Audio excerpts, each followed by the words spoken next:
Hello guys, ito na naman tayo. Magluto tayo ng ginisang puso ng saging. Kaya simulan na natin. Una, balatan natin tong puso para makuha itong mga matatigas na hindi dapat maging gulay.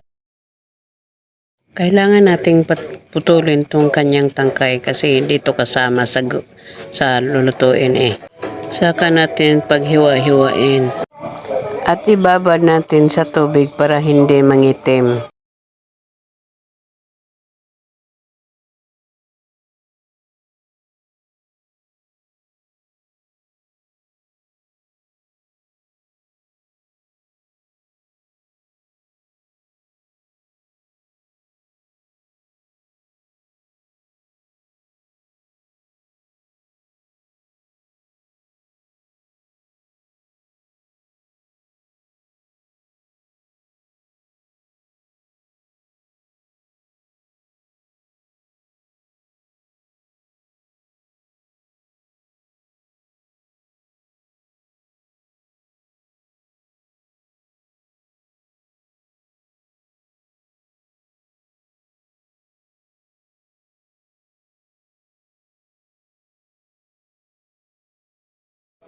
At lagyan natin to ng suka pampatanggal ng kanyang dagta.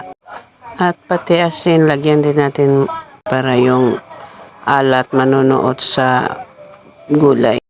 At ngayon ihanda natin yung mga spices tulad ng bawang, sibuyas,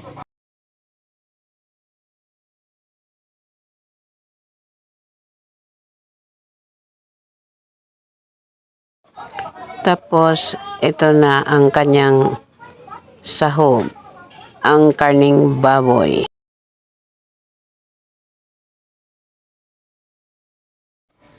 Pinalitan ko pala ang aking kutsilyo kasi mapurol. Yung una kong ginagamit.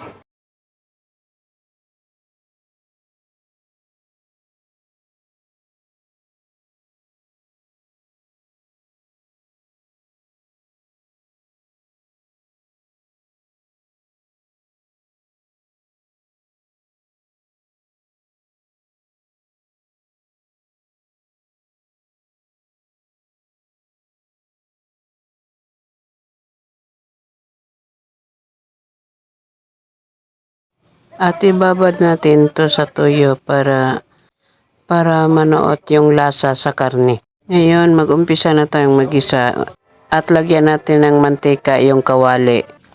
At saka ilagay yung bawang, sibuyas, at saka haluin. Saka ibuhos yung karne ng baboy at haluin ulit. At hayaang kumulo. Saka ilagay yung puso ng saging. At saka haluin. Lagyan ng suka. Haluin para manuot yung suka. Tsaka takpan. At hayaang kumulo. Pag kumulo na, buksan at tsaka haluin. Tsaka lagyan ng tubig para may sabaw. At tsaka takpan ulit at pakuluin. Pag kumulo na, buksan.